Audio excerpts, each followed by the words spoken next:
Good afternoon, good morning, everyone. I'm thrilled to be here. My name is Andrew Hohns. I'm the founder of Newmarket.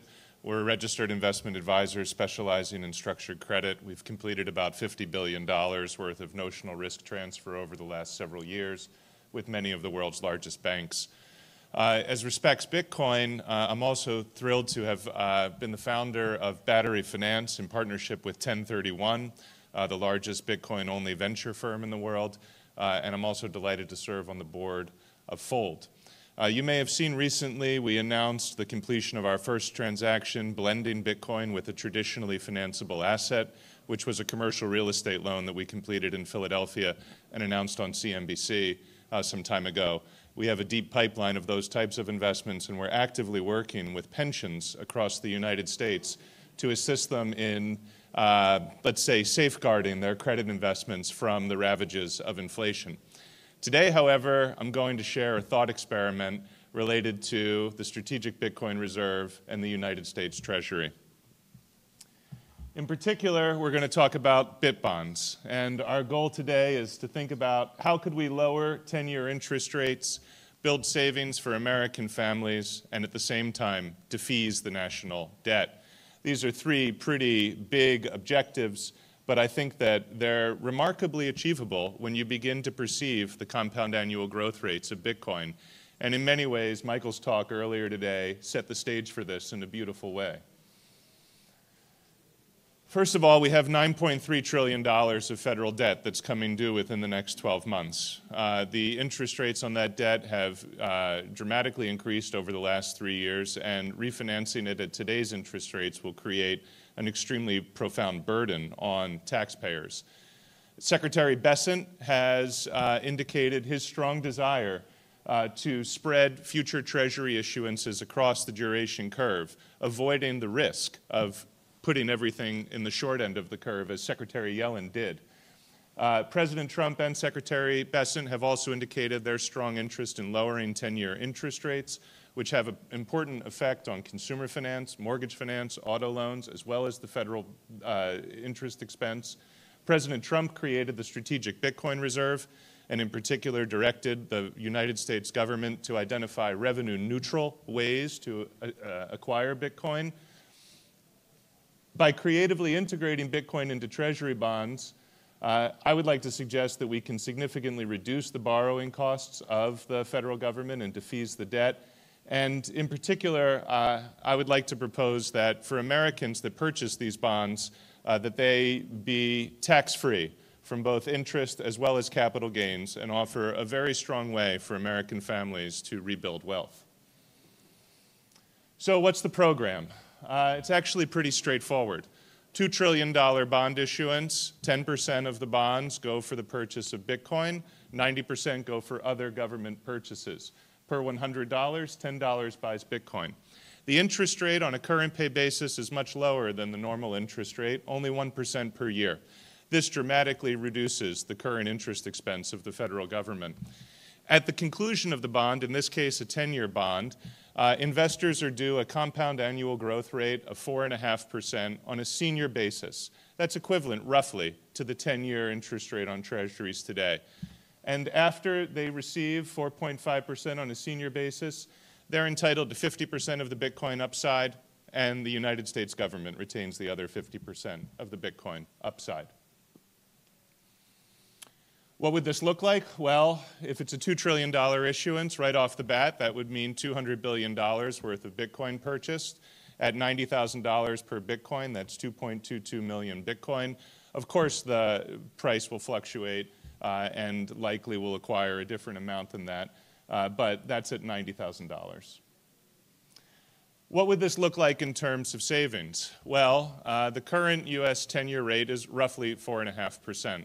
And the proposed rate for the BitBond is 1%, which is a 3.5% annual savings, or $70 billion on $2 trillion of total issuance.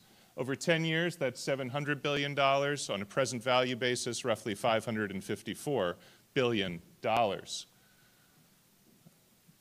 If you consider the cost of acquiring the Bitcoin, which is $200 billion, That produces a net taxpayer savings on interest presently of $354 billion.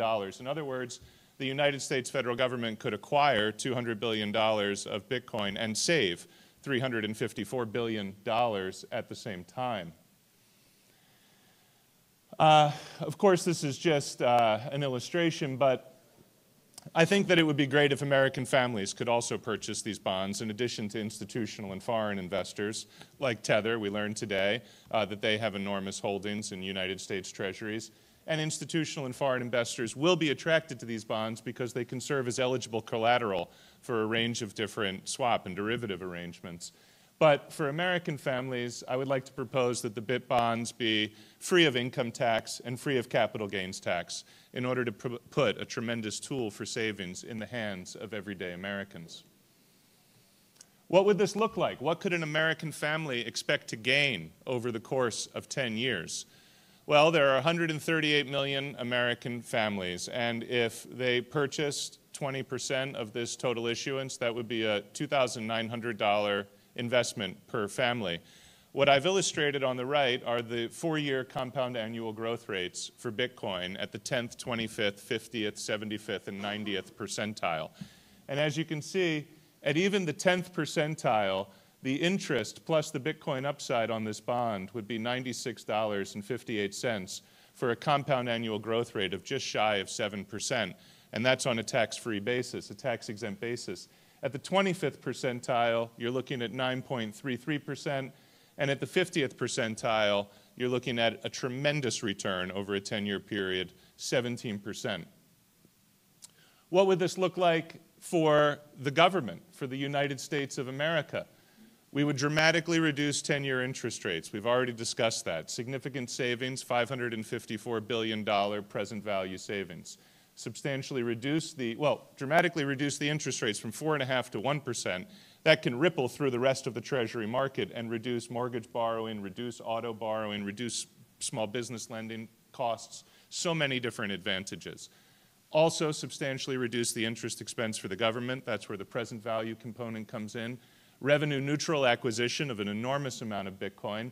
And if you take a look at the CAGRs, and we have a symbolic one in there that I want to draw your attention to, but if you take a look at the 25th percentile compound annual growth rate, 37% per year, which, by the way, is exactly equal to Michael's bull case for Bitcoin in the year 2045 on a CAGR basis. That produces a government upside in this structure, and I did not plan it this way. It just turned out this way. That produces a government upside in the structure of 1776, 1.776 trillion US dollars. That's after 10 years. As you extend this out to 20 years, in the year 2045, the compound annual growth rate of the 25th percentile, 36.62%, produces a government entitlement of Bitcoin that is slightly greater than $50.8 trillion, which is the expected size of the funded federal debt in the year 2045. In other words, with this plan, we're in a position to defease the federal debt. In summary, BitBonds are a win-win-win. We're looking at dramatically lower interest rates in the form of savings, $554 billion of present value savings. The upside that the government stands to generate is enormous, anywhere between $830 billion to over $300 trillion of upside from the 10th to 90th percentile of historic Bitcoin performance. The debt offset is significant at just the 25th percentile of performance. This is a plan that can defease the entire debt. The family wealth creation is remarkably powerful. This puts in the hands of everyday American families a tremendous tool to defend against inflation. And in summary, I would love to see this adopted by the Treasury and by Congress. So I thank you all for your time today, and I'm very grateful to Grant and David and Matt for putting on such a tremendous conference. Thank you all.